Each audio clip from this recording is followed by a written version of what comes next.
Thank you very much for being here. Today we're going to be talking about how to professionalize our leadership by taking the best product management practices as a framework and applying them to building high-performance team. We don't manage people, basically. What we do is we lead the environment that allows the people to perform. So we need to think ourselves as the architects of the team success, basically. Let's look at this cross-pollination, and basically a cross-pollination means we will do a parallelism and unite the dots to leverage product management frameworks, in this case, for leadership. So in the product management world, the product manager serves the clients or the users, right? In the leadership world, instead, the leader serves the team members.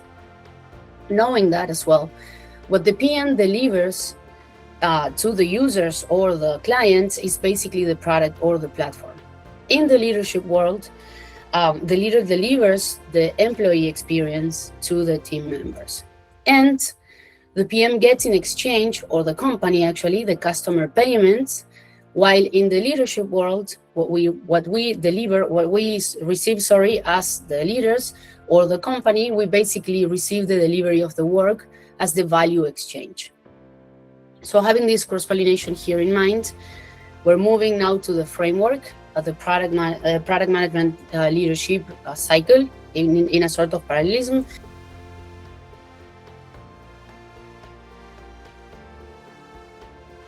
It's basically a four-step loop. The first stage would be to understand the user needs or the team needs, basically identify, validate, verify those needs.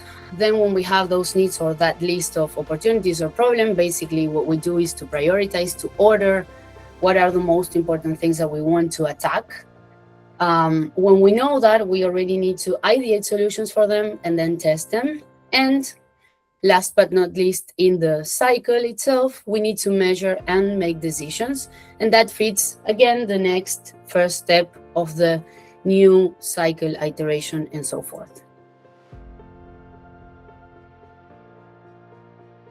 So let's look at these stages right now and compare them side by side in between product management and this cross-pollination that we're doing for the leaders stages. On the first one, when we're talking about identifying, validating, and verifying for the PM side, the user pain points, I have set some examples here. So we could, for example, do some customer interviews or observations of our clients, track them, etc., to gather the information, get the information of those user pain points that they have. When it comes to the leader, we need also the same. We need to understand what are the team needs. So we can, for example, do one-on-ones. We can spend time with our members and work with them. We can analyze the team metrics and so forth. But the most important thing is when we already have that list and when we know what are the problems, opportunities that we want to attack, we cannot fix everything at once. Basically, we cannot fix everything in life in general. So what we need to do is to prioritize. We need to order that backlog. So there are here some examples of how to order. For example, we could prioritize based on the impact. How many customers are affected by this problem that we want to attack? Or the ranking of the customers. Are the most important clients affected? Is it costing too much to us? So those are some ideas that we can use to prioritize our backlog.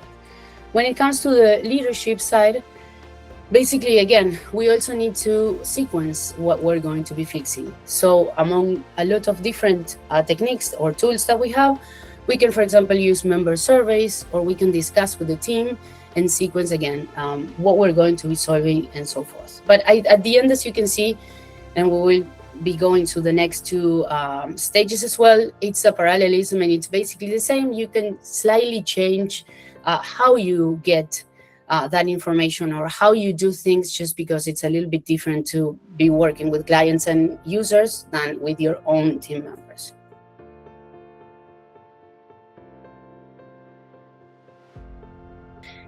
And now that we already have learned what the problems or opportunities to attack are and in which order, we need to ideate solutions for the team or for the users and test them. And here it's where the magic happens, let's say. So in product, for example, we can benchmark, we can brainstorm basically to make sure that the best solution is delivered. We don't need to be the authors of the solutions. Our responsibility as product managers is not to come with the best ideas, but to make sure that the best solution is delivered. And instead of just going straight away with the parallelism on the leaders stage in this one, there's a very delicate difference when it comes to creating the solutions for the teams. If we as leaders create solutions for the team, then we will make the team to be the users of our solutions, and we don't want that. As you know, us as human beings, we tend to be very critical or demanding when it comes to receiving services. But when we are responsible to think, when we are responsible to execute, to solve the things, normally we tend to empathize more with the challenges, with the effort, the time that it takes, and so forth, because we understand that there's no perfection on any solution. So think it as do it yourself, building your own furniture, for example. If you spend some hours building the bookshelf yourself, you will love it more than if it was built by others, even if it's not perfect. And that's because, again, you know how much time it took you to build it. You know the effort that it consumed from you. So in this case, again, coming back to the stage, if we co-create with the team, instead of defining and executing the solutions by ourselves as leaders, then the team members become the artists of their own progress. And when the team is the author of the solution, then they are more accountable. They work harder, even if it's for baby steps of progress. This is something that can also happen, but that's part of learning as well. So taking it back then to this stage of defining and experimenting the solutions, basically what we need to do is to build the space or the environment to co-create solutions. And in order to make it real, we need to define owners, we need to set deadlines, and we need to start working on the change.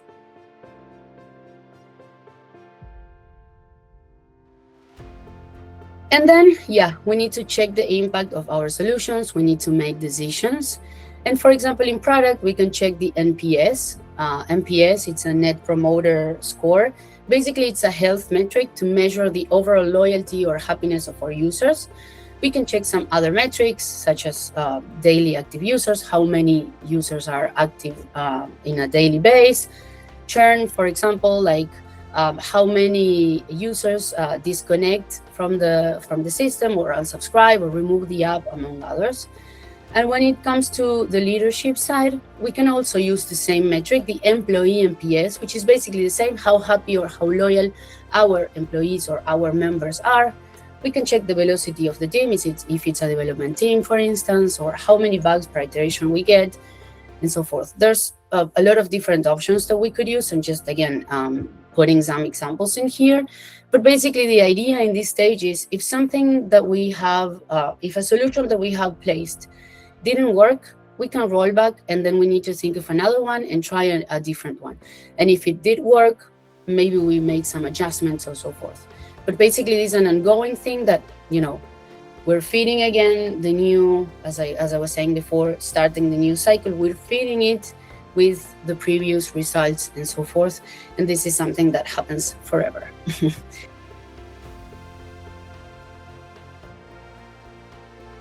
Let's make a summary and wrap up. So you, the leader, you are like a product manager. Your team members are your clients, let's say. The experience is that you deliver is your product, and you get in exchange paid with their work being delivered. You can use these 4 stages: identify, prioritize, test, and measure, to keep your leadership structured. With the different nuances that we saw in each of the different stages.